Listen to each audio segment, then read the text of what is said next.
Hello there and welcome to Witty chatting about the Starcraft 2 map editor, which is called Galaxy Editor. It's very similar to the Warcraft 3 map editor if you've ever tinkered around with that, except it's basically more powerful than Warcraft 3 editor in almost every way, but the look of it is very similar. Unfortunately, I've noticed this, is that when I'm frapsing, right, you can only see the actual, what would be the game screen, or you know, like if I create some destructible debris here, then that's all you're going to see. You're not going to actually see the bit on the left that says player 1, you know, the campaign, melee, the little tree and the options and the items I have to select upon, basically. Say for example, if I selected on carrier on the left, you wouldn't be able to see that until I drag it into the middle. Now you can see it. Hello, I'm a carrier. There you go. I can also select the hydralisk. Hello, I'm a hydralisk. I'm not going to do that anymore, so don't worry about that. So let me just say this bit quickly, right? Okay, I'll try my best because I'm going to just say basically there's quite a lot of units and destructible rocks and doodads and buildings and such that I can potentially show you, but I'm not going to do that in this video clip.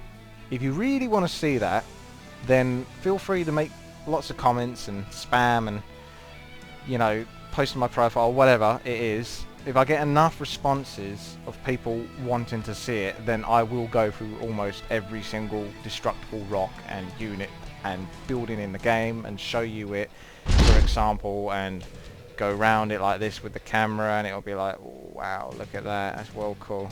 So basically, if you really want to see an ultra detailed version of everything that you can currently see unit and model wise within StarCraft 2 editor, then feel free to let me know and I will quite possibly go to the effort of doing it. But right now, I'm not going to worry about that so far. I don't know if you can hear the sounds, but they're stupidly loud and you cannot turn them off, even though there is a little option here that says enable sound. If you tick it, it gets a little tick. If you tick it off, it's still there. The sound is still there when you build stuff. But there you go. Anyway, yeah, like I was saying, you can't see the rest of the map editor, which is really unfortunate because the top left bit is a mini-map. I can't show you what I can see unless I give you a screenshot, which I might actually just do now. And then I might just throw that into the editing on the Sony Vegas once I put this all together, and you can have a quick look at that just for example. Now, let's have a look at the stuff that I could potentially show you, such as layout. Oh, by the way, this tends to disconnect me quite a bit when I'm frapsing on StarCraft 2 editor, so hopefully it doesn't happen, but if it does, then some of my things I say might come across very sketchy. Have I been disked? I don't know, it's rather slow.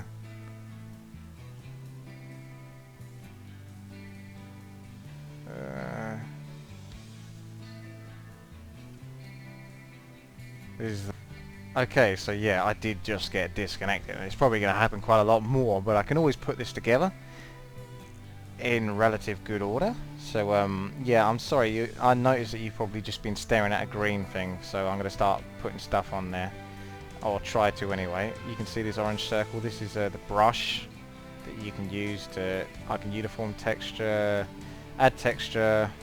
So if I, for example, select the Bell Shear Grass Dark, which is one of the templates that you can use, if you see, the longer I hold it down, the darker it gets. So if I just lightly brush and just move it quickly, you only see little hints of it. So that's quite neat as well. I mean, this is, like I say, it's like the Warcraft 3 editor, except just more powerful in every way. Let's add some more terrain for you, basically, so it's not looking all the same. So this is more of a rocky kind of look. Ancient ruins. There's some... yeah, there's that. There's some of this. There's some more grass for you. You like your grass, don't you? Just can't get enough of the grass. So yeah. As we can see, it's already looking a lot more pleasant now than that horrible standard green look that we had. So I can increase the size,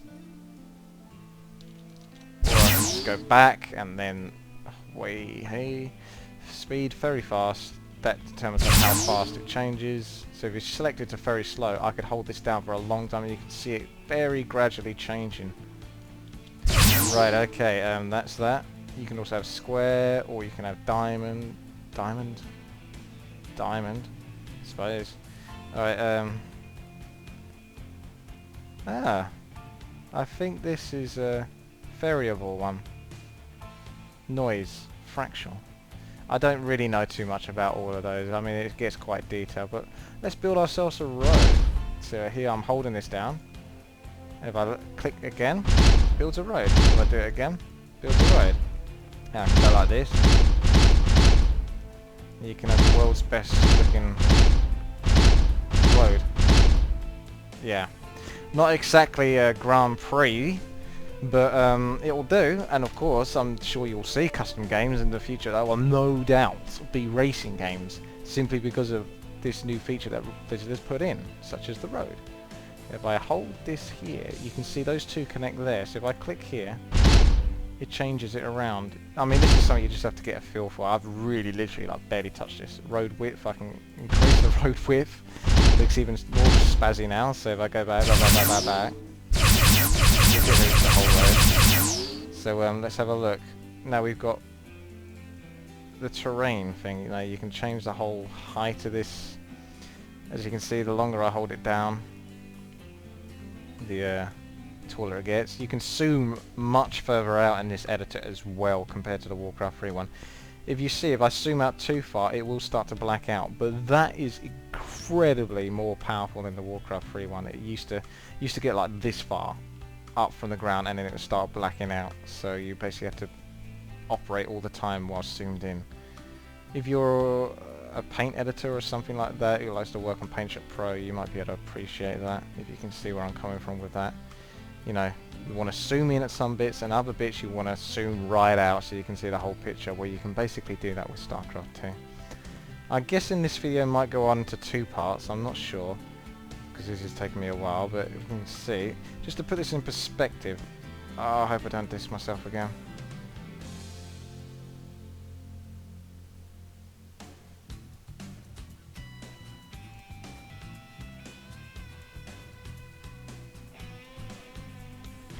Okay, let's not put it into perspective. Guess what? They just dissed me again as soon as I decided to switch to a unit. For example, I'm going to do it again though, so you can see. Let's zoom, hang on, zoom into the map, select my mineral field. Now we all know how roughly that big that looks like in game. So let's now hopefully switch to the terrain editor without disking me. Forget it. Forget it. You know what? I can try and show you this quickly, but I just got dissed again, basically, as you can probably tell. So I'm going to try and keep this short, because quite clearly I won't be able to show you everything I want to be able to show you, because I'm just going to constantly get dissed all the while, and it's just going to be so painful. But here you have your cliffs, like you might recognize in game. So let's create a little ramp. Let's add a ramp, add a ramp. There's your little choke point. Woo! Okay. Foliage. There's another word for you. Add water. Well, we can quite clearly see what this is doing. Looks like lava. I don't know what that one's. That's poison, I guess. Toxic. And that's just a murkier water. And I don't know what the hell that is. Right, okay. Hide Terran cells. Now this is an interesting one. It doesn't actually show up so clearly what it is it does, but let's see if I can get this. Let's raise the height. Okay. So we see cliff. Let's do this in a broader perspective. We see a cliff. Okay. Now, if you was doing this from a campaign editor point of view, or you was like making your own little scenario for your friends to play or whatever, you can hide the cells. So look what's happened. That becomes sort of see-through. Now, for whatever reason, you might be able to find a purpose for this inside one of your games, custom games. There you go. You can hide the background, or you can make it see-through. So if you wanted to create a cliff, but at the same time you wanted it to be see-through, there you go. You can do it. So, yeah, layer, units, doodads, points, regions. Let's see if I can click regions without disking, but let's find out.